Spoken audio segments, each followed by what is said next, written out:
Looking forward to a visit, my delegation and my visit to China, which is next weekend. Going to China is always a pleasure. We have a long relationship, over 70 years, and it's a deep relationship between the people of Pakistan and people of China. So therefore, it's always a pleasure going there. So I'm looking forward to my visit. So please ask me questions. Today, as a special gift, we present the mascot of Beijing Winter Olympics to you. The one sit next to you These is... ones? Yes. These are the mascots? Yeah, these are the mascot. Okay. And the one next to you is a clumsy icy panda. It's called Bing Dun Dun. And the other one is for Paralympics. It's called Xue Rong Rong. It's a Chinese traditional lantern. Okay, I look forward to watching. I've never been to watch any Winter Olympics. In fact, I've never been to any Olympics, so I look forward. Oh, yes, that's great. I'm from People's Daily, China. So my questions are all about Winter Olympics. So first one is, in 2021, China and Pakistan celebrate 70th years anniversary of establishment of diplomatic ties. And for now, you are also going to attending the opening ceremony of Beijing Winter Olympics Games. So this is another major event in the development of bilateral relationships. So how do you evaluate the high-level development of Pak-China relationship? Look, the relationship between the two countries has just got stronger over a period of time. And one of the main reasons is that feeling in Pakistan is that China has always stood with us in our times of need. When Pakistan has, over the years, been in a difficult period, China has stood with us, and Pakistan has stood with China. And we are neighbors. I was in school when the Karakoram highway was being built. And that was a collaboration between the Chinese government and the Pakistan army. And it was a very difficult venture, because the road was very difficult, there were steep mountainsides. And I remember the number of Chinese who died building the Karakoram highway.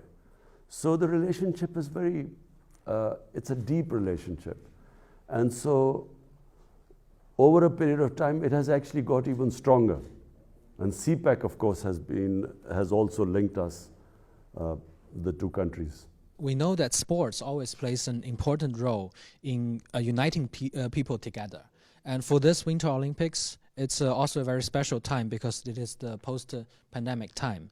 So what expectation do you have when you come to China to attending the opening ceremony of Winter Olympics? What's your expectation of it? Well, firstly, this is the first Olympics, let alone it's a winter one, but it's the first Olympics I will be ever witnessing. So I look forward to that. And of course, you know, I was a sportsman for almost 20 years of my life. I was an international sportsman. People in China don't play cricket. I'm hoping that as our relationship gets stronger, we will also teach Chinese how to play cricket so that, you know, China can also become a great cricketing team. But I look forward because, you know, it's as a sportsman, it's apart from our relationship, close relationship between the two countries. It'll be very interesting for me to see a competition. Ever since I have been in politics, I've had no chance to watch any sports. Yeah. So what do you think the Winter Olympics means to this post-pandemic era? I think it's a very, you know, pandemic has devastated, apart from anything else. It's sporting events all over the world have been affected by the pandemic. So in this context, I think it's for China to have gone through with the Winter Olympics, I think it's very admirable. Assalamu alaikum Jannab Wazir E'azam Sahib. मैं हूँ Xinhua news agency की Urdu service की जोशु ख्वा। जैसा कि आपको इल्म है कि गिलगित बल्तिस्तान से ताल्लुक़ रखने वाले एथलीट मोहम्मद करीम वो बीजिंग 2022 सरमाई ओलंपिक्स में पाकिस्तान की नुमाइंदगी करेंगे। ہم ان مقابلوں میں پاکستانی کھلاڑی کی شرکت کا بہت خیر مقدم کرتے ہیں. آپ کا شمار دنیا کے بہترین کھلاڑیوں میں سے ایک ہے. میں پوچھنا چاہتی ہوں کہ مستقبل میں آپ کی حکومت پاکستان اور چین کے درمیان کھیلوں کے تعاون کو فروغ دینے میں کیا اقدامات کرے گی؟ دیکھیں، سب سے پہلے تو جو گلگت بلتستان کا علاقہ ہے اور کئی پختونخوا کے بھی علاقے ایسے ہیں کہ وہاں سکینگ کے لیے، اور سکینگ مین چیز ہے ونٹر اولمپکس کی، تو سکینگ کے لیے بہترین جگہ ہیں. لیکن ابھی تک پاکستان میں ہم نے کبھی صحیح معنی میں سکینگ کے اوپر توجہ نہیں دی. بڑی کم جگہوں کے اوپر سکینگ ہوتی ہے.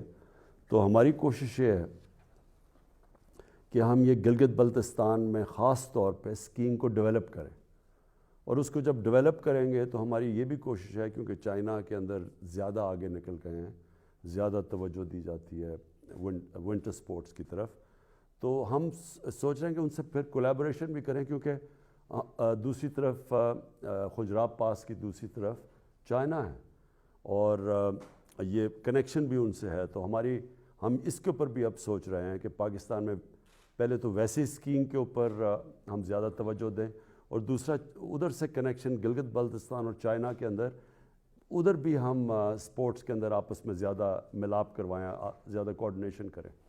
Thank you, Your Excellency. It's Brody Jiang Chao with Xinhua News Agency. So my question is that you praised China's development model on many occasions. And we know that China has developed a whole process, people's democracy, and committed to a people-centered approach. However, the United States and the Western countries try to impose their democratic model to other countries. So my question is that how do you think of China's whole process, people's democracy? Thank you. The most impressive thing about China, which is accepted by the entire world now, is that the number, almost 700 million people in China have been taken out of poverty in the last 35-40 years. It's never happened in human history before. And this is what impresses the entire world about China, whether they are in good relationship with China, they are on the other side, they sort of oppose China, but everyone has to accept that this has never happened in human history before. And so if you ask me what impresses me most about China, it is this fact. Because my main objective is somehow to raise people out of poverty in Pakistan. And so, when I went to China, I specifically wanted to know the steps taken for alleviating poverty there. And so the reason why I think that the Chinese model of development is what we want to emulate is because, it was an inclusive growth in China. When China grew, the whole population grew with China.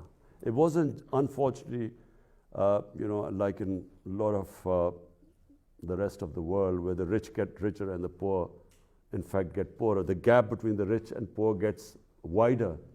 In fact, in pandemic, we discovered that the poor people got poorer and the super rich got even richer. And so China is a model for all those countries who want to have inclusive growth.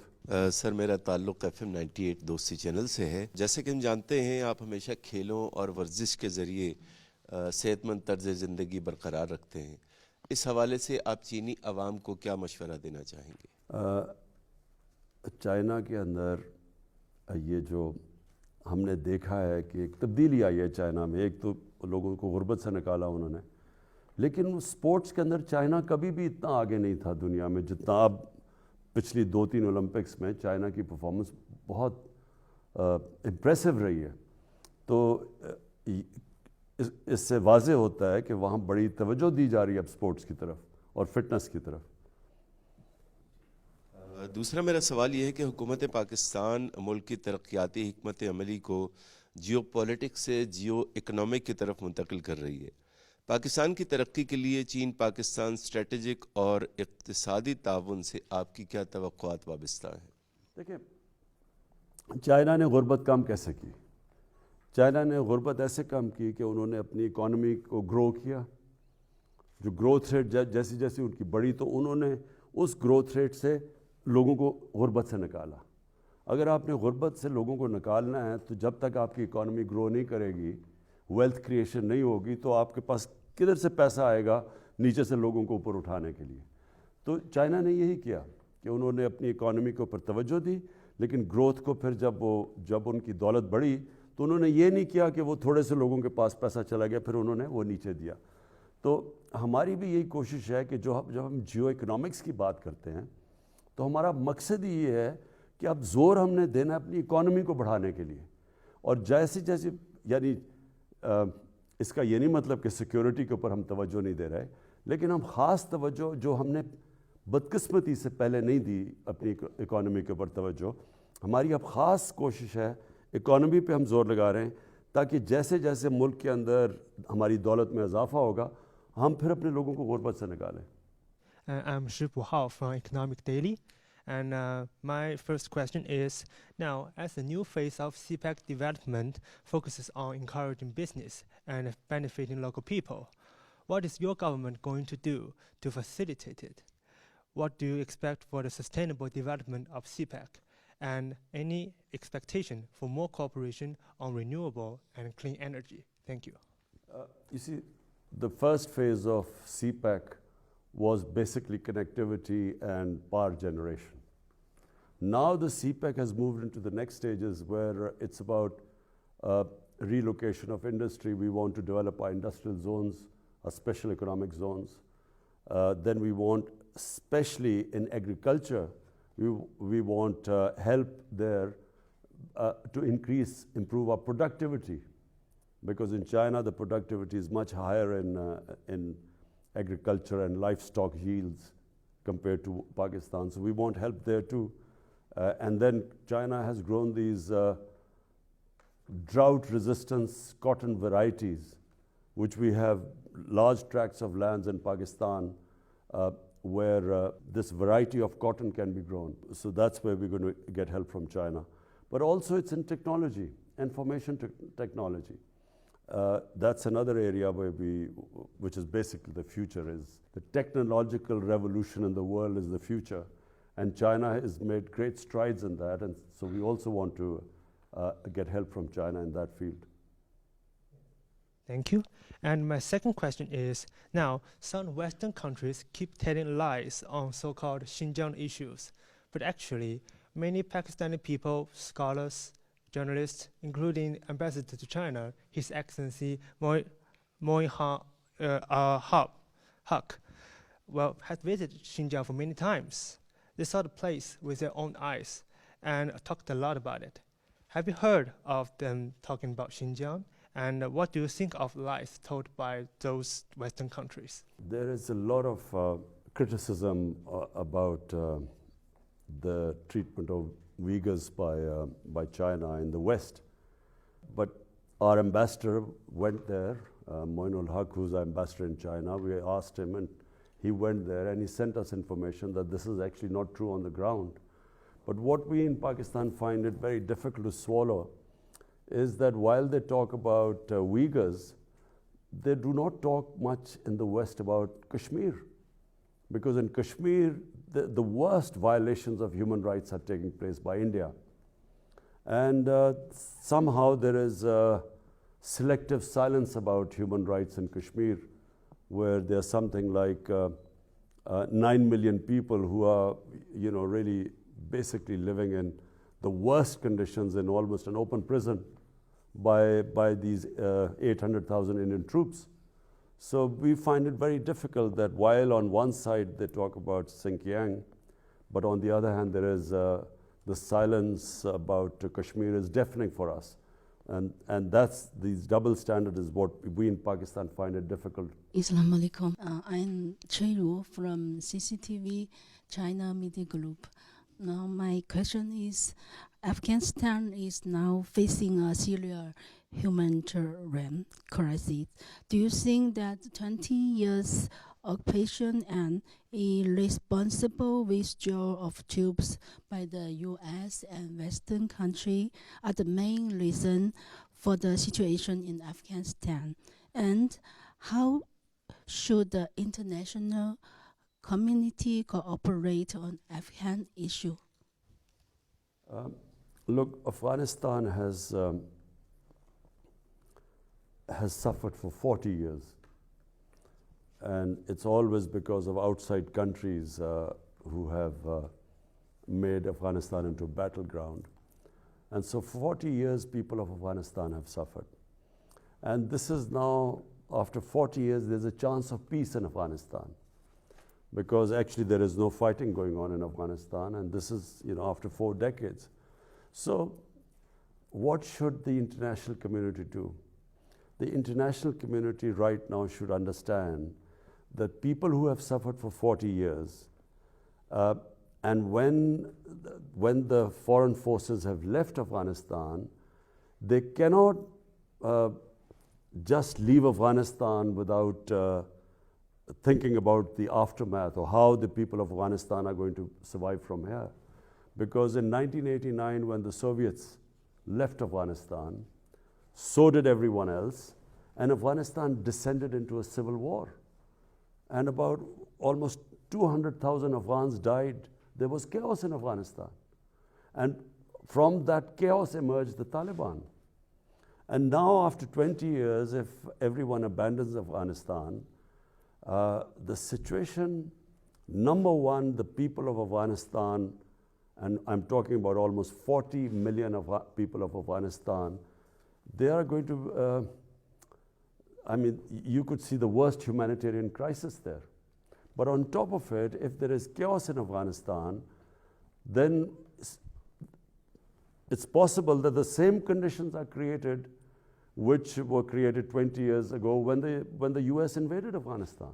Same thing could happen again if there is chaos. So what should happen is that the international community should just think of the 40 million Afghan human beings there. Whether they like the Taliban government or not should be secondary. The welfare of the people of Afghanistan should be the foremost, and they are facing one of the worst humanitarian crises right now. And they really need help as soon as possible. My next question is, in a few days, the Chinese Lunar New Year will come. What are your wishes for the Chinese Lunar New Year? And what are your expectations for Pakistan-China cooperation in 2022? Well, first of all, let me congratulate the people of China for their Lunar New Chinese Year. So I congratulate everyone. My expectations are that we have a relationship with China which is mutually beneficial for both countries, and we hope that in this relationship, because we are looking to raise Pakistan's economy and the well-being and raising people out of poverty, so we hope that we will, we are already learning from the Chinese experience. But there's one thing I forgot to say, which we want to learn from China, is how they have built their mega cities. You see, China has these huge cities now, and the way they have dealt with the problems that come of having mega cities. And I'm talking about air pollution, I'm talking about the waste disposal. It's a science to manage a huge city. So unfortunately, our cities are growing at a very fast rate. Pakistan is urbanizing at one of the fastest rates. So we also hope to learn from the Chinese experience how they have coped with their urban development.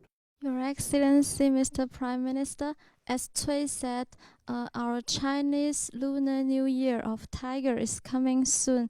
So we hope you can also express your best wishes to our Chinese audience. मैं China की आवाम को China का जो lunar new year है।